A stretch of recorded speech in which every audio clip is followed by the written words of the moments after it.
It is September 8th. This is Heidi Hatch with KUTV 2 News with another edition of Take Two. We did not join you last week. It was the day after Charlie Kirk was assassinated here in Utah. I think we were all in the scramble of breaking news, so we skipped last week. We are back again this week where I feel like we've had a moment to reflect, to take a deep breath, but at the same time, too, Maura Carabello from the Exoro Group, who's here, said that it feels like it's been a couple years.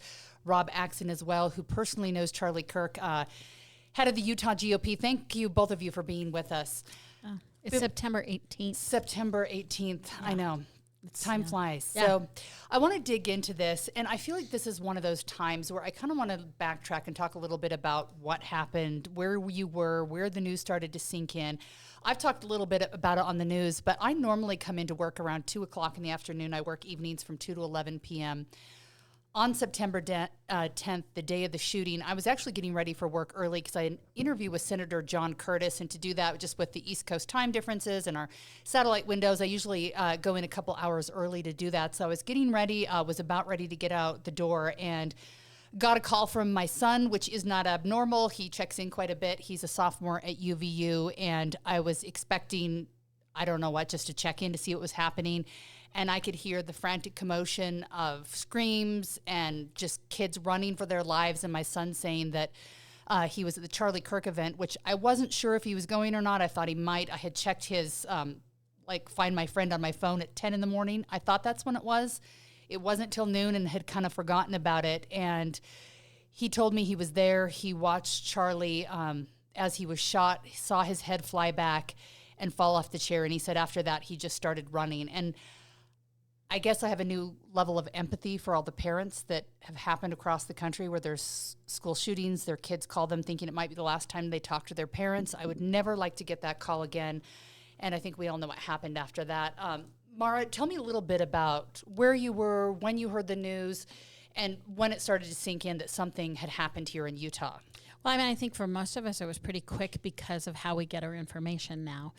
We did have a lot of as breaking events do, with the internet, what you're trying to figure out what happened was really challenging.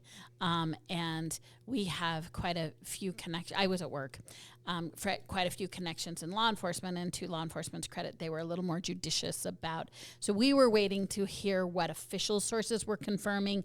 I sort of was taking social media as not a reliable source, but almost immediately you knew it was tragic and huge, not something, not that there's a minor event, but that you knew it was rather impactful and epic. I, like you, knew he was I knew he was around that day. I hadn't keyed into the time. It was not an event I was going to.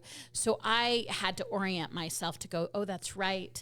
This is what's happening. That's right. It's at UVU. Yeah, and I knew that he was going to be there. I think I'd mixed up the times in my brain, probably for what was quote unquote the doors open, when kids were allowed to start showing up. And I'd put that on my phone, and I had checked the night before to make sure we were going to have a crew there. And so I think that's why I checked just to see where my son was, to see if he'd shown up there or not. And I actually had received a text before he called me, and he said, I'm going to ask him a question, Mom. And I was just like, you're going to ask who a question? And he had sent a video that hadn't come through, probably because there were so many kids using their phones, of him standing right next to the stage there where Charlie Kirk was shooting. And so because I didn't get that piece of the information, I texted him back and was confused. And I'm like, who are you talking to? Like, what are you doing? And so when he called, I was just kind of caught off guard, and I've realized that I'm not good under pressure. He gave me very clear vision of what happened. He was very specific, obviously, before people started to spin the news. So I knew he'd been shot, but I didn't even dare report what my son had said online specifically, because you're like, oh, he's a teenager. What if he misunderstood? What if it was firecrackers and somebody, what if Charlie dipped off his chair to get out of the way? And so, yeah, there was a lot of confusion. But once we started seeing those videos, I'll be interested in what Rob said. The other weird early component in this was George Zinn. If anyone has been in Utah politics for any amount of time, they know who George Zinn is. He's at everything. He's at every political event, Republican, Democrat, small, big, and has been for years. And most of us have had several, if not dozens, of interactions with him. And particularly early on, he was such a part of the social media story, particularly. And that was a little weird as well. All those components. That certainly was bizarre. But before we talk about that, if we can put a pin on that. Yeah, tell us where you were. I just want to talk happened. about Charlie for a second. Yeah. An incredibly good human being in every interaction that I had with him. I met him for the first time 10 or so years ago, maybe a little over 10 years ago. It was at an event in Washington, D.C. I was working for my former boss, Senator Mike Lee, at the time, and we met him. And then from there till now, I interacted with him a number of times, somebody I consider a friend. We weren't super close by any means, but he's somebody I looked up to. And he was young when you met him then, so he was probably just 20, 21 when you met. He might have, yeah, he was probably 20, 21. Yep, exactly right. I mean, he was very young. He's 10 years younger than I am, so he's the same age as a younger brother of mine. And yet, when somebody's doing something and they're trying to do it in a way that you appreciate and is inspiring, you look up to them. And so it didn't matter that he was younger. What I appreciated most from Charlie in every interaction that I had with him, and even when I was off to the side and seeing him interact with other people, he made it about young people. He made it about engaging with people and making them feel heard and be seen. And we all got to see that. It's what his videos were. It was engaging with people that agreed with him and disagreed with him, but it was a focus on young people, and I think that's pretty special. As for that day, it's a day that obviously we all wish and pray never would have happened. And it's tragic that it happened. It's heartbreaking that it happened. It's tragic that it happened here in our state, and it's an opportunity for us to step up collectively as Americans and as Utahns to find healing and to find positive ways to move forward in a way that honors not only the legacy of Charlie Kirk, but also honors the underlying principles of humanity and community and what it means to be an American. Where were you when you found out it happened? You have close connections to many in Turning Point USA, so I don't know if you were talking to them or if you were listening to the news like other people, or how did you find out? Yeah, so I don't want to get emotional on this. I had a work event that kept me from being there. Otherwise, I would have been there, and I'm grateful that I wasn't. But had been in close contact with him and his team. Many of his team are dear friends of mine. And coordinating different things that we had in the works that we were planning between the Utah Republican Party and Turning Point and Charlie and his visit to Utah State that was scheduled to happen on September 30th. So we had been coordinating things that morning. The day before, I was on a conference call with a number of them. But like everybody here in Utah, because we all have family and friends that were there, I had interns from the Utah Republican Party that were there, staff that were there, nieces and nephews and friends that were there. We all got those frantic messages really quick. And there's a text chain that I'm involved with from members of the Republican National Committee who are also friends with Turning Point and friends with one another. And so I got this message and I realized something bad had happened, and I texted to that and just said, hey, we need to pray. Please send your prayers. Something tragic has happened. And so it meant that I ended up being the one to break the news to some of these friends who are dear friends of Charlie's, and had some phone calls that just are heartbreaking. But it was a moment to remind myself the importance of friendship and connection, and just the need for us to rally around one another. And Utah's going to have some healing for a long time.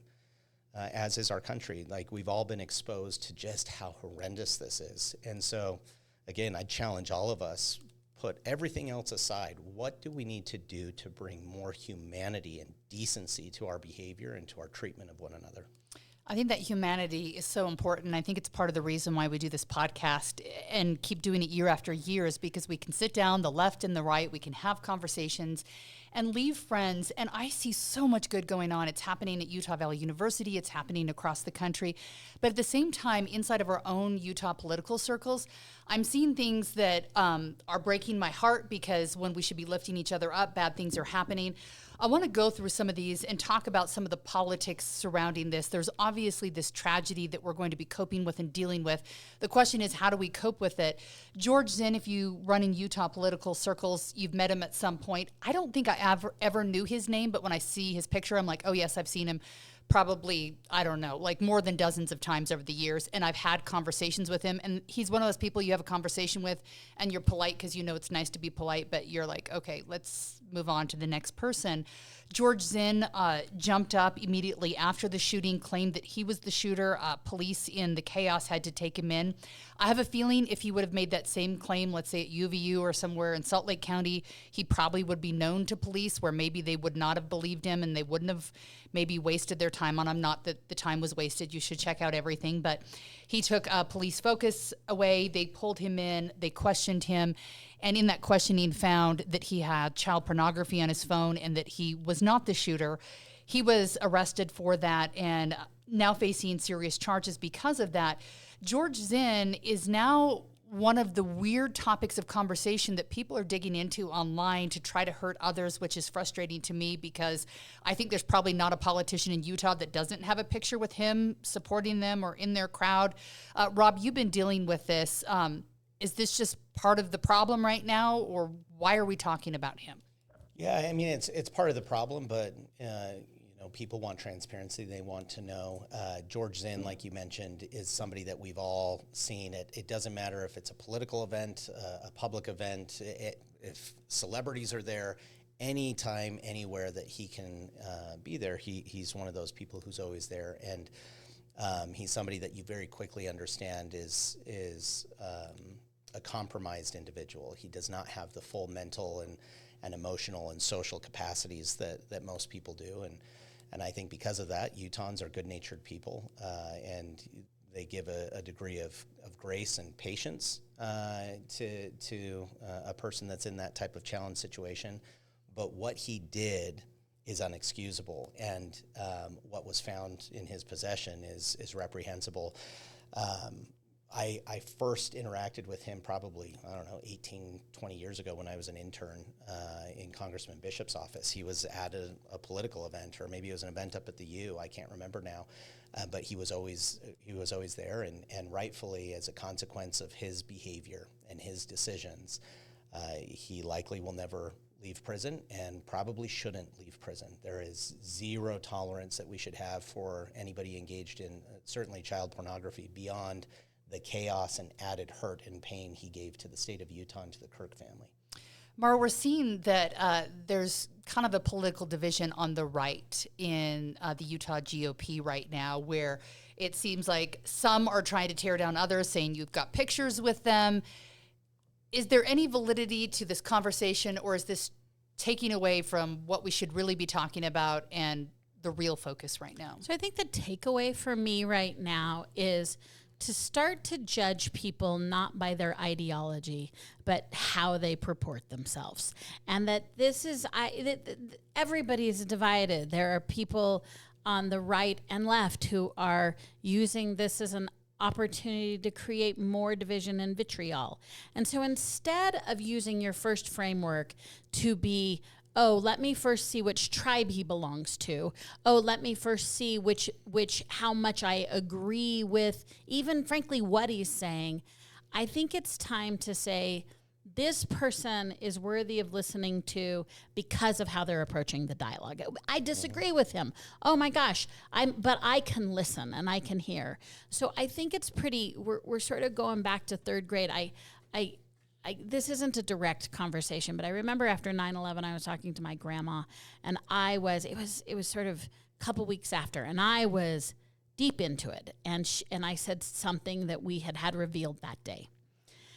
And she said, and she was a very, I'm going to use a normal person, right? She's not a political person. She was a stay-at-home mom. Like, she was a very normal person. And she said, Maura, I'm not reading at that level anymore. It wasn't healthy for me. It wasn't good. So questioning what we're looking for right now. So I find moments of change where I'm being critical of advice is when it's not about me changing.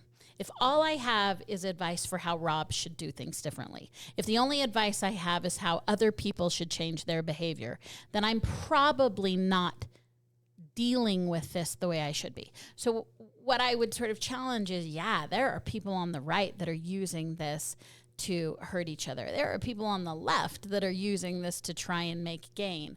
So I'm trying really hard, because some of those people are not people that I agree with and that I not intuitively like. But I'm listening. I'm not listening to people who are derisive right now. I'm not interested in name calling. It's really hard to stop the cycle, to say, well, I have to do that because he did that. So my version of that is that I really respect how close to home this is, but we've had political violence in the last 3 months. So I can choose as a left of center to say, geez, Rob, what did you say about the people in Minnesota?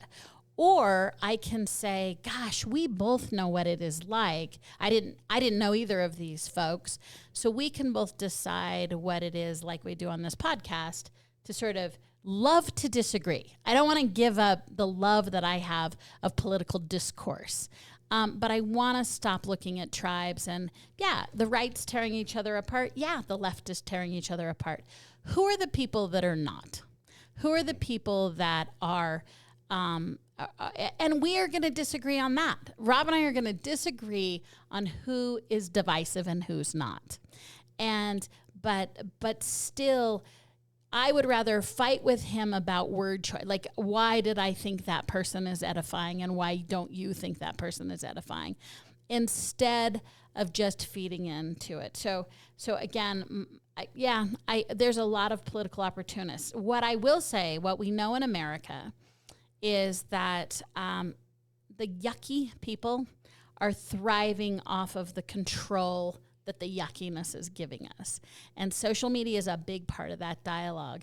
So the best thing we can do is figure out when to disconnect and not give them the attention that they're asking for, and how to give people that we want to give attention to. And, you know, I don't want to be Pollyanna-ish about that, but times like this, it's really important that you start to impact your immediate group, the people you can physically see, the people you can physically touch. Reconnect, give a hug. Yep, support. So I do think that the right is tearing themselves apart equally and without any less ferocity. So are the people on the left. Yeah. It's not because of your ideology. It's because of who you are. And in America, we have to stop finding derisive name calling acceptable, regardless of who they're calling those names to and regardless of who they're tearing down. Yep, I agree with a lot of what you've just said, and the vitriol that you see in social media. And it's not that social media is bad inherently, but keep in mind, social media is built off of engagement. All it wants is your attention. That's the only thing it wants. The algorithm is built to figure out what keeps your attention, what keeps mine, what keeps yours and everybody else's. And it has the ability algorithmically to do it in a very curated fashion that it's specific to what draws your attention. So it might be funny videos, it might be uplifting videos. Unfortunately, the thing that keeps human nature's attention more than the positive all too often is the negative. And so it does become this cesspool of negativity, not because that's its goal, but the goal is to keep your attention. So we need to ask ourselves, are we giving attention to something that is not uplifting? There are videos that we should not ever be watching, that we shouldn't be seeing. There's certainly narratives that we shouldn't be sharing. And like was mentioned, ask yourself, like, go and give somebody a hug. I'll tell you, some of the best healing and mourning that I've had, and the way that I've been able to get through this is calling some people I know who are struggling for this very reason, whether it's friends and people that were there, and just checking in on them and getting that reciprocal love and check-in that comes back to you. And so we definitely need more of that. Absolutely. And I think there are so many people in our state that feel connected to this. There's more than 40,000 students that go to Utah Valley University. They all have families and friends. We have an arrest that happened in the southern part of our state. Utah State University in a couple weeks from now will be hosting an event too. So I think everyone is really feeling this, and certainly emotional. My son, I've been super proud of him. I've been wanting him to go to talk to someone. He hasn't yet, but he and his friends decided they were going to completely disconnect. They weren't going to feed into the social media, no videos. He's been making me not sleep at night because he's been hiking Timpanogos and in the snow and doing all kinds of crazy things that are outside. but they decided to connect with friends, be with humans, be in nature, and avoid all of that social media. And I think it's something we can learn from as adults too, because it's good to be educated, but it's not good to be caught in that spiral, which I think we're happening to see. There are some topics I wanted to discuss that have kind of come into this politically on the podcast in the last, I would say, couple months. We've been talking a lot about the death penalty, and we have a case, the Menzies case, that's been put on hold, back into the courts again, back and forth, back and forth. Now they're going to be in court in December again. But overall, it seemed like Utah had been stepping away from these death penalty cases. Then we had Sergeant Hoosier a little over a year ago who was shot and killed. The man who's accused is now on a death row case. We have the man who shot our Tremont and Garland officers, and now 22-year-old Tyler Robinson will be facing the death penalty as well. Governor Cox, early on in this, called for this, no matter who it was, that he wanted to see the death penalty in the case. Is this the right direction for our state, or what are your thoughts, Rob? Personally, I think it was bold leadership and it was appropriate leadership, and I commend the governor for doing it because it sends a message. And the strongest thing that, in my opinion, that you get from pursuing the death penalty is making a clear message of the severity with which society takes the action that was taken. And I'm not going to say that gentleman's name. I've never said his name. I don't want to ever say his name. What he did was evil, and my heart breaks for his family. My heart breaks for the community around him. He needs to be held accountable for that. And a lot of it, you know, those of us that are people of faith, we can give it to God and pray for healing wherever it is needed, both for the families and all of us that are experiencing the pain that comes from the victims, but also the pain that comes from anybody that's pursuing evil. And I certainly don't have the answer on what's needed to keep people from being evil, but I have faith that God does, and I have faith that he is leaning into that, and he has care and concern for the people of Utah right now. And so while I'm certainly appreciative of the leadership and the bold message that the governor laid out, I think throughout the process, the legal process and everything, we have to keep looking at any means for healing. So I have not changed my opinion on either the efficacy or morality of the death penalty. I'm not for it. It's never shown to be a deterrent. And the notion that violence evokes violence is something that we've seen out the history of mankind.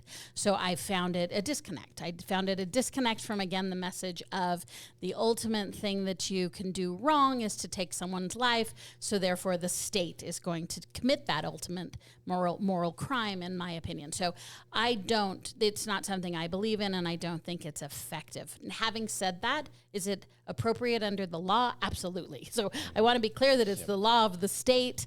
And who has shined for me in this, I will say, is the Utah County law enforcement structure. They've been measured. They haven't spoken out of school. That has not been true of other law enforcement in this area. They have done exactly best practices. Yeah, Sheriff Smith, the prosecutor, all of them, amazing. They've done a phenomenal job. And they have not been taking credit, and they've been not looking for a limelight, and they've just been tremendous. So is it within the law?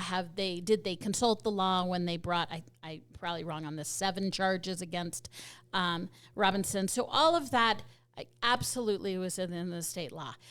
Is it persuasive to me that it will deter a crime like this? Not at all. The other thing I will just say, as we look at American violence, the week that Charlie Kirk died was the 26th shooting at a campus in America, a college campus. I'm leaving out other instances. It was the 26th time in 37 weeks that somebody, Charlie Kirk, but also almost simultaneously in Evergreen, Colorado, 2 students who just went to school. They weren't even engaged in any discussions of kind. They just went to school, and another young man came to school and brought a gun. Now, they didn't die, thankfully.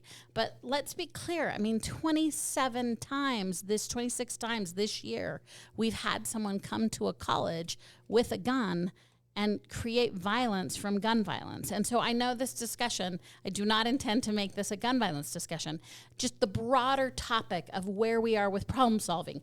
And and where we are with our emotions, particularly our young men. Where are they with feeling support from us or whatever's missing? It's no one's responsibility but the person who commits the crime. But at the same time, like the broader subject of violence, and I'm a little frustrated that we're not focused on the broader subject of violence while respecting a well-known individual. But any life that is taken through violence in America, particularly in an institution of learning, is an unacceptable outcome for us as a community. Yeah, it's frustrating to see how often it happens. It was just a couple of months ago that I reached out to one of my best friends in the news industry that works in Orlando. We work together, and we all cover hard things on a really regular basis, but every once in a while, the crossroads of your personal life and your work intersect, which is something we never want to have to deal with and talk about. But I had called and texted her after her daughter was at a university in Florida where there was a shooting, and same thing where the kids were, running and getting locked down at campus. And she returned that call to me just this last week. And so to me, it's heartbreaking that we're just in this cycle that just doesn't seem to have an end to it. And then when you look at what you're seeing on social media, it doesn't seem... I kind of think that one of these days we're going to take a breath and it'll be the turning point, as people have been saying, but I just don't see that happening right now, which is frustrating to me because you just see that anger and vitriol online right now. Well, it's that doom scrolling. We have to snap out of it. And we're all going to have these epiphanies if we're trying to focus on what role we can play in our community and in our families. We'll have inspiration, I believe, that comes to us of the things that we can do, big or small. It's the collective what we can do together that will matter. But like, what type of mentorship, what type of support can be given to young men?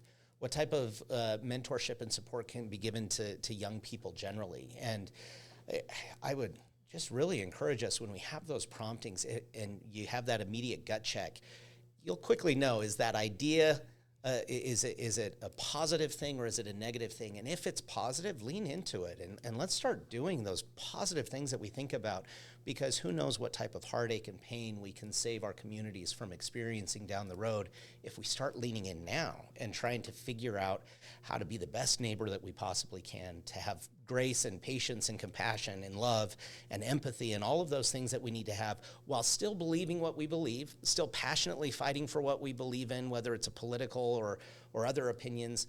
But there's ways that we can do it that are net positives, and we're all going to figure out what that is. But I want to clarify, because I agree with that. But one of the things, so I'm on the board of the Dignity Index, and one of the things is sort of, I would always object. I always wanted my word out there to say, listen, positive does not mean agreement.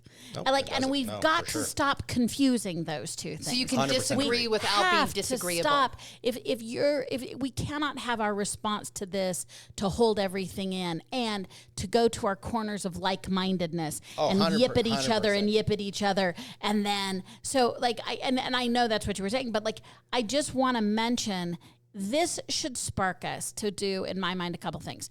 Talk to people you trust around you, but how many Utahns kids were horrible at having the amount of times that people think that conflict is negative. And it can be. It can also be incredibly fun. And it can be incredible. You and I like it. And that's what Charlie Kirk was trying to do, is have that conflict that was fun, right? Maybe not. It doesn't matter. We don't need to do that. This is an internal call. It is not an external call. You have to decide what you think is positive and is fun. And if you don't find that in someone else, then don't worry about it. You don't have to vilify that person as to whether that is the means that you want to have that conflict or not. But nonetheless, what I don't want people to do is retreat further into not expression. I think some of this is we've lost the art of sort of listening and learning from it and not having it be a fixed position. I feel like when I finally started to recognize wisdom is when it was I was changing my mind. Mm-hmm. And when I wasn't in a fixed position, I was much more in a fixed position in my 20s. I was absolutely right? I mean, I knew this. Now I hope I can come to it. So Dignity Index and those others who are saying, but let us not stop talking at this point.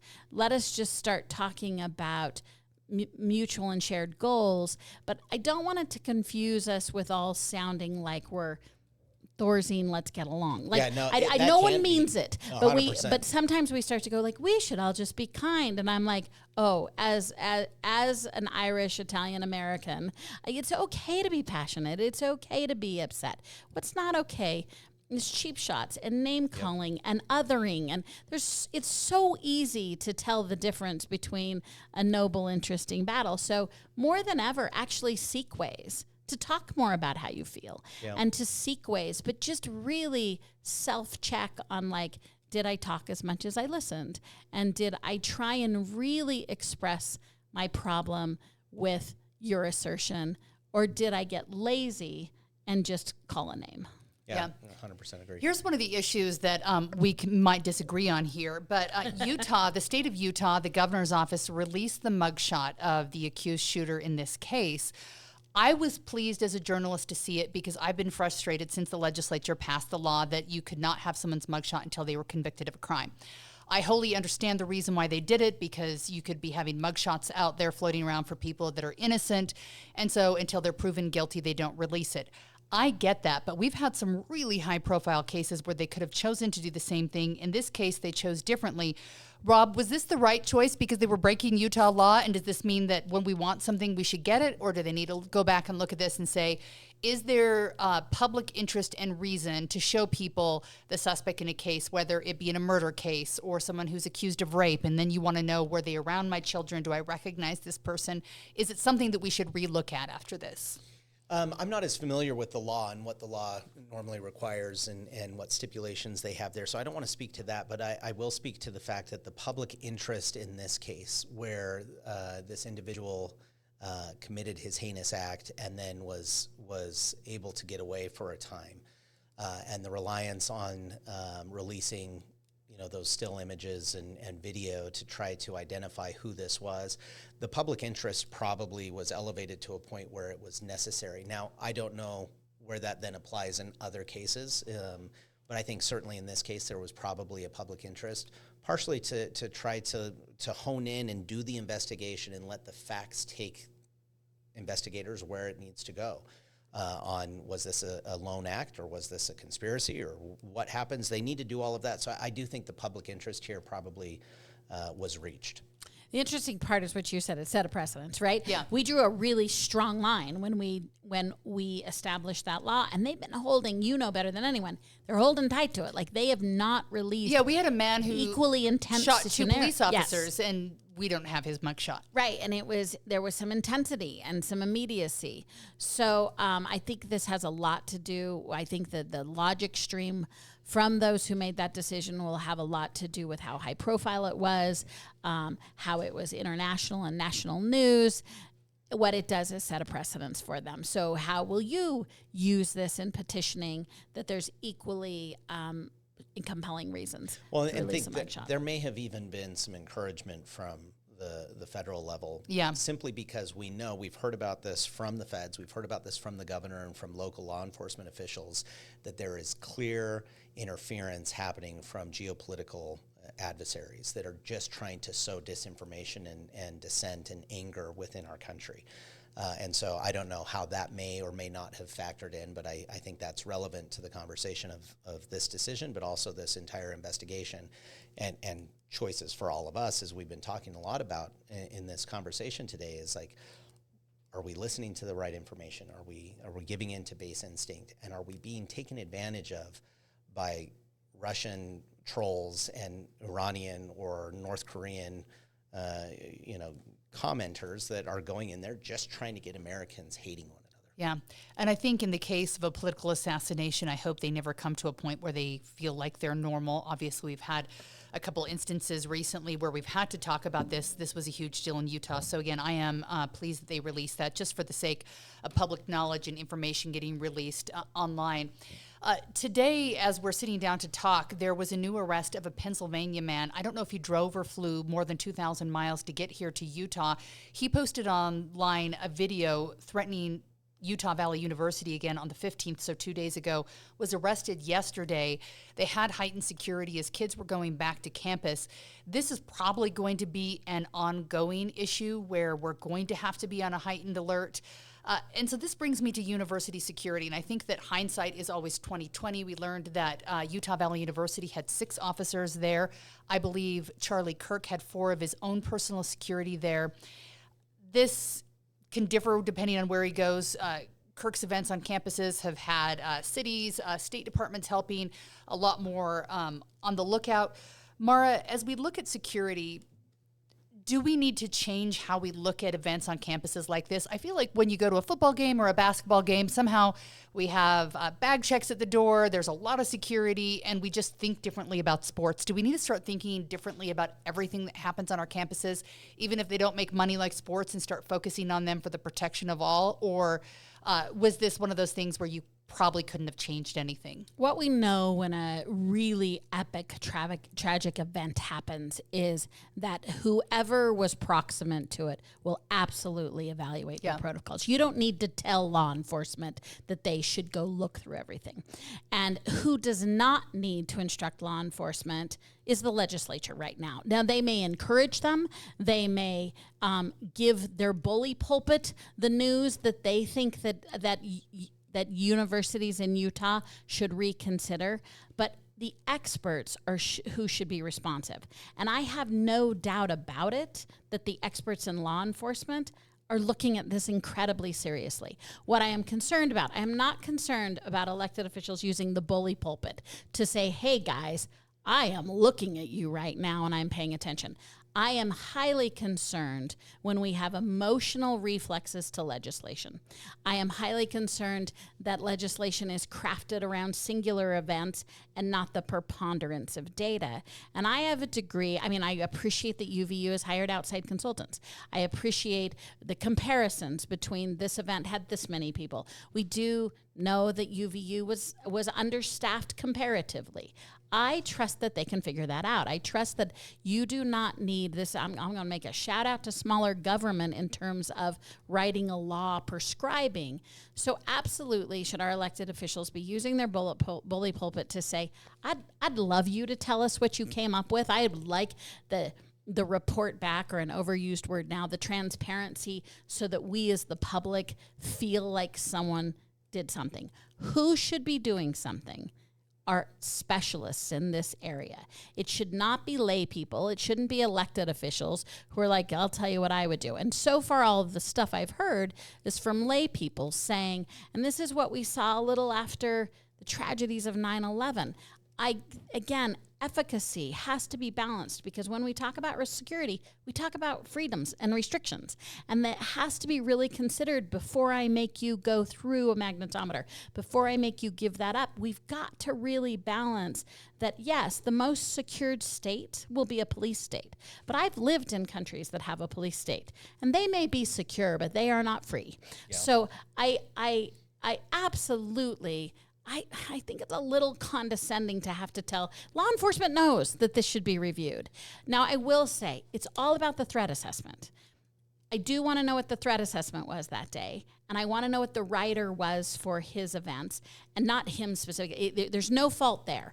But I know in Utah, I've done a lot of bookings for musicians and for arts things. I know people who have refused to come to Utah because they didn't feel like a venue was up to their security. Largely in Utah, it's our permissive gun laws. I've had artists who say, I would love to play that venue, but I won't. So some of the things we should be looking at, and the universities I'm sure are, is what does the university expect of anyone presenting there? What do we respect of them? We know the difference between outside and interior. I don't think there's any help in sort of looking at whether it was Charlie Kirk's people or whether it's the university and saying, gosh, you should have been standing 2 feet over. Should we all expect a review? Yes. Would I like to see law enforcement lead that review? And a lot of it is about how you make a threat assessment. In today's America, how do those responsible for public safety assess what the threat level is of any given event? I do agree with a lot of what's been said. What I've seen from the legislature, what I've seen from Speaker Schultz is really good leadership.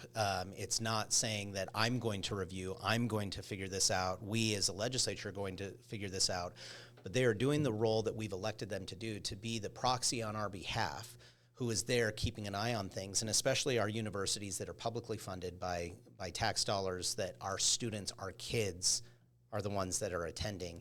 I think it's very important for there to be that political, accountable position. Republicans and Democrats alike, they're in the legislature to look at that. So I do agree that the review, the analysis needs to be done with a level of expertise that will come from law enforcement predominantly, but other experts as well. But I'm grateful for the leadership of our legislature making it clear that they are paying attention to this, that they expect it to happen, and that they will keep tabs on this and then be in a position to implement changes as necessary under either funding or the law that needs to occur.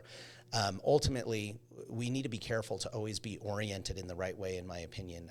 There's a talk given by an LDS church leader many years ago that I really look to quite a bit in my life, but it's the idea of learning from the past, living in the present, and preparing for the future. And you can apply that same principle here, that you can look to the past, you can look from what worked, what didn't work. That assessment has to occur, but we can't be living there. We have to be prepared for the future. What are the lessons that we can take from this horrendous moment, and how do we apply that moving forward? That is the right solution, that is the right steps, that is the right approach, and is not merely reactionary just to appease one voice or another. Absolutely. I think we've learned those lessons. I mean, when we all went to elementary school, we were probably under our desks doing earthquake drills, not active shooter drills. So our schools are adapting and learning, and unfortunately, we're going to learn from this. I know even as a mom, I'm like worst case scenario because I work in the news. I'm always warning my kids before they go about whether they're driving or what kind of activity they're going to be careful. And this was an activity where I didn't know if my son was going or not, but it wasn't one of those things like I felt like I needed to call him up and give him one of my news mom lectures about how dangerous it was. We didn't realize it was dangerous until it was. And so, but I mean, let's not forget the prevention's upstream of law enforcement. You know, law enforcement is downstream of that. Prevention is acceptance, mental health, security, love, communities that don't other kids. It's all those things to make a healthy kid, and that's upstream. And that's what really stops violence in our communities. Absolutely. It goes back to just like families and talking to kids and talking to coworkers and friendships and all of that, I think makes a big difference. One of the things I wanted to discuss really quickly right now that comes to the politics of what happened, I don't even know if this is politics, but just bad humanity. But universities and businesses have had to fire people for comments they made online after Charlie Kirk's assassination. And I guess the word isn't have to, but a lot of these businesses are having to make a choice of whether they want these people who were essentially celebrating the death of someone they disagreed with online to be connected to their company.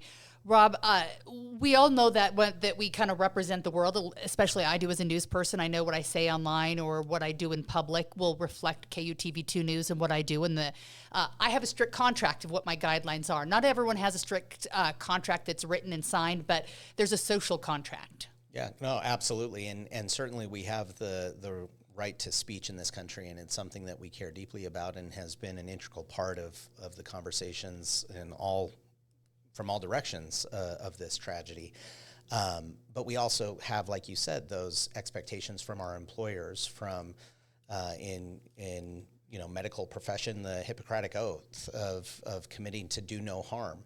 And so I have seen a number of these situations where it's people who have a specific platform from which they are representing something bigger than them, or in industries where care and concern and a degree of humanity should be expected, like teachers and medical professionals, and the idea of celebrating evil certainly should warrant review. And I think in many of these cases, I don't know all of them, there's many across the country, but in many of these cases, there are severe questions of the appropriateness for somebody who could celebrate something so evil being in close proximity with patients or students, and whether or not that's appropriate. And I think people will have to face the consequences of their actions.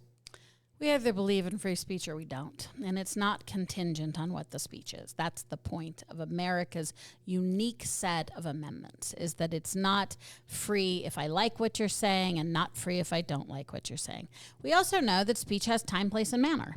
And we also know that contracts and representation. So we're being very general about who has been fired and how they were fired. And the generality maybe doesn't suit the conversation. But I will say we've also seen our government apply ultimate pressure to private corporations because they don't like the speech. Now, maybe the speech was mean and maybe the speech was hurtful. We saw that with the Minnesota folks. We saw our own elected officials in Utah be flippant and derisive and hurtful over those assassinations. But it was speech, right? And I objected to the derision and the name calling that I saw from those who had been elected from my state when he made fun of a woman being murdered in her bed. And I objected to that. And I object to those people who are making light and celebrating the death of someone else. But we need to be really careful that when power is instructing people to shut down speech because they don't like it. The big trick is, how do you know? How do you know that that's what they got fired? Did they get fired because a power objected to the content? Or, in fact, was there a contractual relationship or a relationship of trust? Not everyone is totally equal in terms of I have a different expectation that people who I elect. And some of this expectation is a social contract that I expect them to be people of character. We expect that the media actually limits. I mean, we've had conversations about we don't know how you vote or if you vote. Why? Because we want certain figures to not have that banner on them. We want them to be neutral. We have physicians who hold these trust relationships. So I'm not trying to create everyone as equal, but we should be chilled by the fact that one of the outcomes of this person, for people that I've heard love and respect Charlie Kirk the most, what I hear most frequently evoked of him is his deep love of dialogue and speech. And to use him, who I don't know, to use him to shut down speech because you just don't like what the person is saying, we've really got to unpack that a lot. Because from my seat, most of these instances were less about appropriateness and more about agreement. Most of them were tasteless, for sure. But, you know, we've been tasteless in America for very long. Do you worry about that as a business owner? Because you have employees who work for you. Sure. Would you worry if somebody posted something in celebration, or would that be something where you're like, well, politics? Yeah, no, but what I would do is have the conversation with who this person is, that's their response to tragedy, right? Like I again, it's about being deeper than just you're on, you're off, to use a modern phrase, you're canceled, you're not canceled, whatever that means anymore. But I am saying if firing someone across the board, it really matters if power is being used to control what people are saying. I do if think the community around us, if you're in Calling your for it. chess club and you say something inappropriate and the chess club gets together and says, my gosh, you're not the kind of guy we want there. That's a different kind of call and response. And what we should do to these people is shame them. We should say, gosh, I know I'm your cousin and I follow you, but that's not okay with me. The way you did that wasn't okay with me. I don't want to hear this. This should be the marketplace of our community. Our social contracts with each other should say, gosh, Heidi, I think differently of you now. We should have the courage to say, that's not okay with me. When power is instructing speech because they don't like it, I'm concerned about that. there is a challenge, though, in the analogy that you spoke of this chess club. Social media has created a chess club of all of us in many ways, and this has been the forum where most of the people that I'm aware of who have found themselves in hot water for the despicable statements and and tasteless and painful comments that they're making. They're doing it in the public sphere. And so this can be a natural reaction of what you're talking about. Now, do I wish that it was on that personal level? Yes, because I'm not a big social media fan. But social media is this worldwide conversation that's happening. But you're an espouser of the free market. And so if you want to fire someone who's got the reason we're listening to he or she is that she's got 2 million followers, then use the leverage you say leverage as well. Don't have their bosses fire them. Don't watch them anymore. That's what Go these on a employers are campaign doing, that however. unlike they're firing these people. Yeah, correct. They are firing them. They are not asking us to respond. They are listening to power and they are shutting off their mics because of power. They are not letting the market respond to them. I would hope, but keep in mind, most of the places that we're talking about that I've seen, it's healthcare professionals and it's education professionals. These are not free market spaces. But you're These are okay. places. You're okay in America that I don't like what you say, so I'm going to fire you. No, that's not what I'm saying. But what I am saying, it's appropriate for the principal, the school board, the administration, whatever, to look at these comments. When you see kindergarten teachers saying the most reprehensible things and comparing things to things Rob, that they shouldn't. we had an elected official that represents us say the most equally reprehensible things. Well, I'm not sure what you're talking about, and we can talk about that one offline. But in the case of an elected official, you have the ability to fire them and to shame them on the public space. In the case of a teacher who has union protections, who has job protections, who has anonymity, the benefit of anonymity should not guarantee you the ability to go out and sow so much hatred. If you want to voluntarily decide to go into a public space and show yourself to be in either in a place or consistently in a place of derangement, there may be consequences. So what we're to saying is, and your underlying question is, there's no private anymore. Yeah, Everything, and I mean, one could argue that we've misunderstood the privacy of social media from the very beginning. if anybody thinks that there's privacy on social media, definitely, they're mistaken. Definitely changed the world, because you used to be able to say things that were nasty or not nasty to your friends. And then you could learn from it. But yeah, when you decide to go and go out there, you still can learn from it, but sometimes there's uncomfortable and painful consequences. The internet's forever, kids. I want to talk about Utah's special session. It was supposed to happen this week, but it's been pushed to October 6th to double up. While that's happening, we do know from the Utah legislature that there is basically a week to get things figured out for redistricting. September 22nd is the Redistricting Committee's public meeting. 2 days later, they will have another public meeting. And then by October 6th, when that special session comes, everything needs to be redrawn, done, and ready to go. Is this a realistic deadline when you look at it, Rob? I think we've got 8 Republicans, 2 Democrats on this. 5 of them are holdovers from the last time they redrew maps. So we've got some new blood, old blood. They've got just over a week, maybe 2 weeks to get it done. I think the whole thing is unreasonable, and the whole thing is definitely a far cry from the process that's laid out in our state constitution, and it's a shame that you have one judge that is forcing this issue and relying on the decision of a year ago from our state Supreme Court of a handful of judges, rather than relying on the clear written text of the Utah Constitution that gave this to the legislature. Again, an accountable body who you can elect and you can unelect.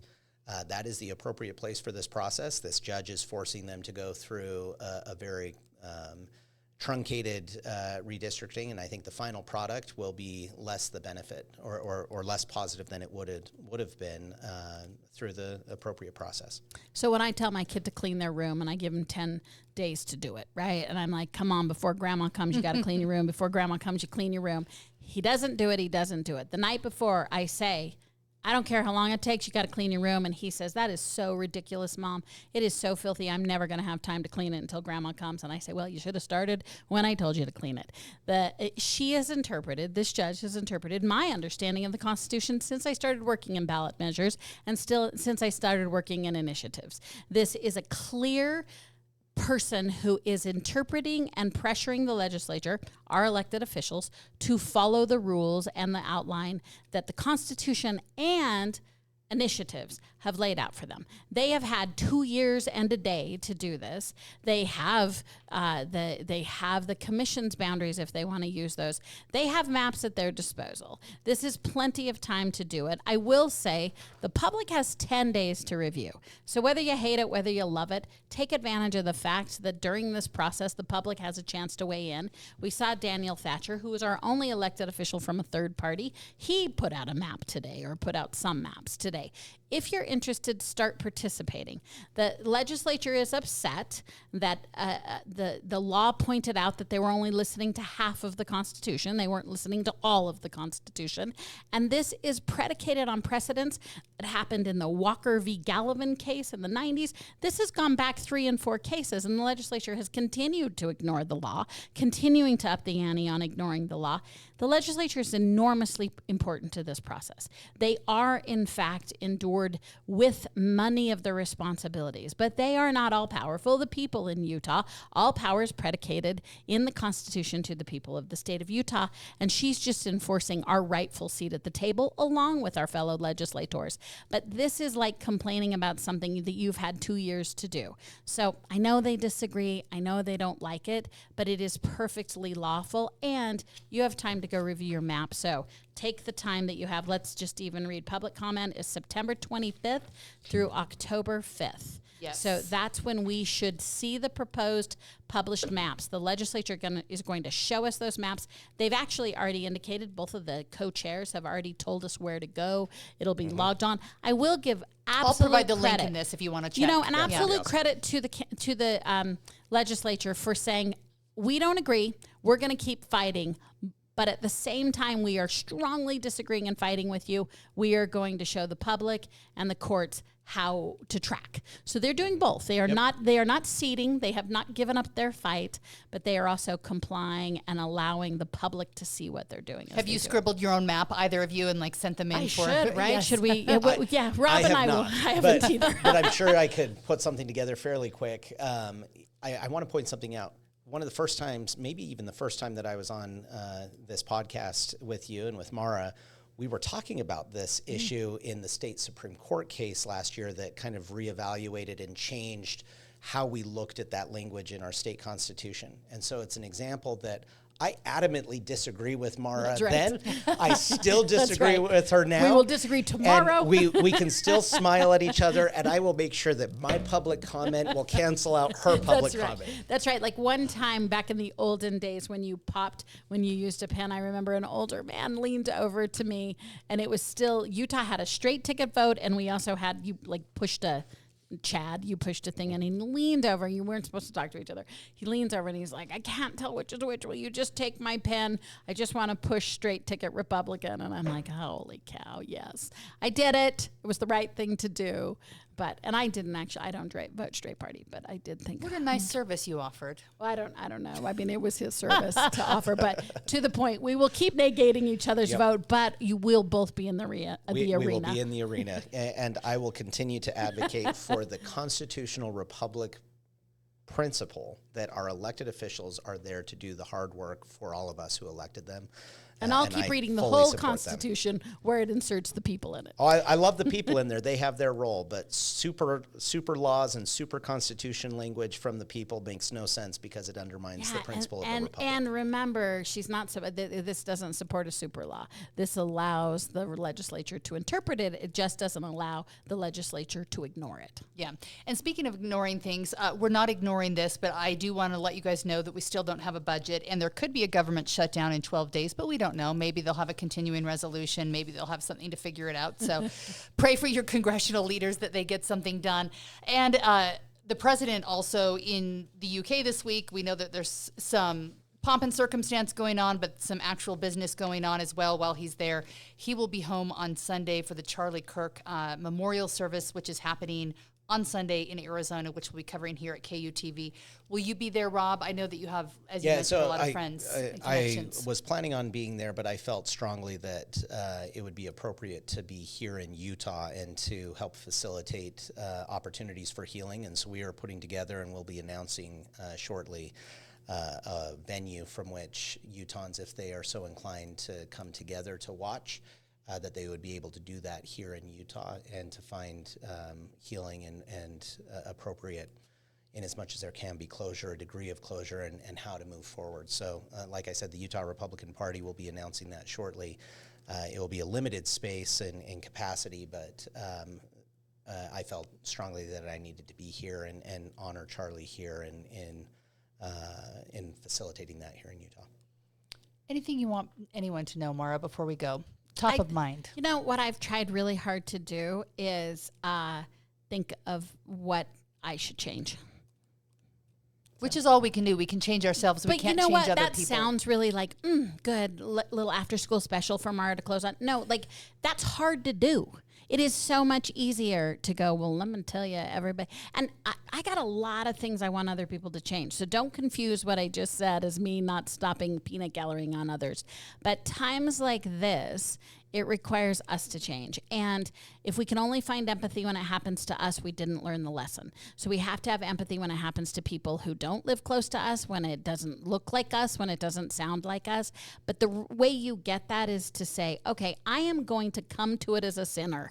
I'm going to come to it saying I do things wrong, instead of looking around me and deciding all the things that you all should change. When I was sort of getting spun up, I'm like, okay, the one thing I can do, I can't change everything. So like, that's too much for me. But like, what is one thing I can do better? And so that's sort of where I'm focused. Otherwise, I'm getting very external. I'm getting very like, it's whose fault and who is to blame and why do I like this person? Why don't I like that person? That's all worthy of the conversation. I'm a political consultant. I will continue to do that. But for today, I will ask myself one thing that I can just do better. I love that. Definitely, as somebody who works in the news, I like people to remain educated. But watch who your sources are as you're getting information. Don't get caught up in the conspiracies. Not that sometimes conspiracies don't turn out to be the truth, but I think there's a lot going online that can send you spiraling, which isn't healthy. So thank you for joining us for this conversation. I think conversations are important. Talk to your family members, talk to your friends, make sure everyone's doing okay. People like to say touch grass. I think it's a good thing. A little fresh air, getting outside is not bad at all. Look at your kid's face if you have kids. That's been my saving grace this week. I've tried to smile at my kids a little bit more and make that eye contact and just tell them I love them. Yeah, hug them. All right. Thank you so much for joining us for this conversation this week. We will begin back again next week, hopefully with some movement from the legislature and from Congress as well.